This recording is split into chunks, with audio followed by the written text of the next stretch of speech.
Hey everyone, John here again. As we get ready to head into the weekend, I just kind of wanted to have a nice, quick little discussion with you about gratitude. It's been a very eventful week for a lot of people, especially myself, and it kind of occurred to me, dawned on me as we're talking about leadership and we're talking about the impacts leader makes on individuals and those they lead, and also those that they don't even realize they're leading. Earlier this week, we did a post about those who are watching you, you as a leader, even if you're not in a direct leadership role, there's a good chance that people are watching you, watching your moves, watching your actions, see how you react to things, and just see how you operate, both as a person and as a worker or leader, depending on the context of your position or perceived authority. And there's one thing that really strikes true to a leader, even if they're not your direct leader or in a leadership role, but you can always tell the ones who kind of lead the group or just are leaders in their own right. And that's how they express gratitude. And when you have a person who just is full of gratitude for the support of those around them, just for being in the presence of other individuals, the work that they do, the support that they give, the communications they have, the relationships they've built.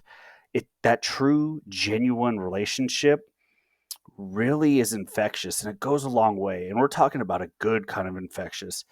Um, Showing gratitude to someone really kind of brings you down to that human level, and it's pulling someone else with you to say, hey, look, we did this together. I could not have done this without you, or it was because of your support.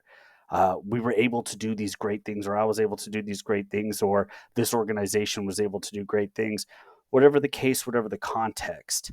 But for leaders, you really have to understand the impacts those you lead and those who are influenced by those who you lead, those second and third order effects that you may or may not realize are there. When we talk in a business context, if you're a poor manager, if you're a poor leader, you're going to have high turnover. People aren't going to respect you. But there's a consequence to that. As they leave, they're telling the story. The people you do not interact with, the ones you have, they will tell the story of what kind of leader you are, what kind of individual you were. And that could be a good thing or a bad thing, but if you're a bad leader, it's not good for you. If you're an owner of a company and that's what your managers and your leaders are doing, it's not looking good for your company. And you, as the leader, the CEO, the founder, whatever the case, the director, that's a reflection on you. You own that. If they report to you, if they're doing bad, you're doing bad, right? When one fails, we all fail. That's kind of how the teamwork goes. But what I want to talk about with the gratitude for you leaders out there who actually have subordinates and you're running your businesses, you're running your units, whatever. How are you showing gratitude to those you lead? And I saw a leader do something phenomenal that I think every leader should be doing when they talk about how they show gratitude to their team. Yes, there's the standard, hey, thank you everyone. You hold a little meeting, you thank everyone, you shake their hands, maybe, military, you had challenge coins, those things. But when was the last time you recognized your people, those who you influence, those who work for you, report to you, look up to you, or have helped you in any way, shape, or form? When has the last time you have sent them a personalized, handwritten, that's the key word there, handwritten thank you note? It goes a long way. Nothing expresses more genuine care, more genuine empathy to a person when you're showing, like, hey, look, I have taken the time not to type this up, but to handwrite it, to express my thanks, my gratitude to what you do, what you have done, what you're willing to do, and just who you are as a person, or personal relationship, professional relationship, doesn't matter. I have terrible handwriting. I always joke around that there's only two people who could read my handwriting, and that's myself and a pharmacist. But When I've written handwritten notes of thanks and gratitude to my team members, it has gone a long way, a lot further than the thank yous, and a lot further than the hey, I'm throwing you all a little party. We're gonna cut out early today, and you still get your full hours worth of work, right? That handwritten note is a very personal gesture to those individuals that really shows that deep gratitude. You know, you've done so much for me.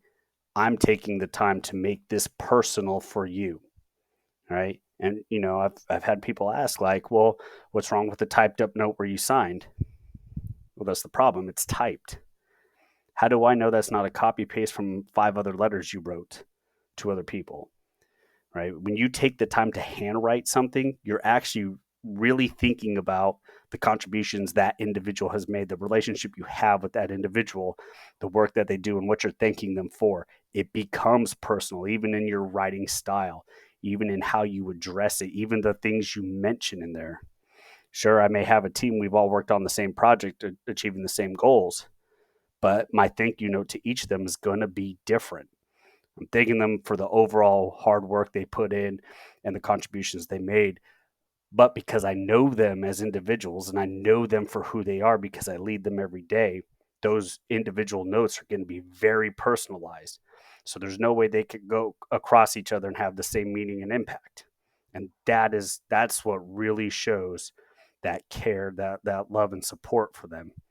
So for all you leaders out there, I highly encourage you, start writing thank you notes. Start writing handwritten notes of gratitude to your team.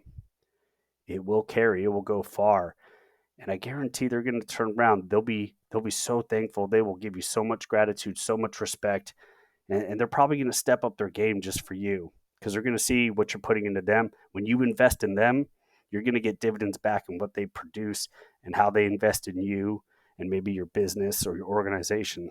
So think about that for a while. But we're heading into the weekend. Tell your team they're doing good things. Give them that much needed time off if they get weekends off. Some of your organizations out there, you around the clock. So make sure you're giving them that time. Make sure you're giving them that gratitude, and you'll be amazed. You'll be amazed what kind of culture you could cultivate. With that kind of attitude, with those small little things, they go a long way. But hey, as always, guys, I'm always here for you. If you never need a battle buddy, you just need to talk. I love communicating with you guys on LinkedIn and Facebook and all the other social medias that we engage on. So please continue engaging, and I look forward to seeing you all again later. You guys have a good night and a good weekend.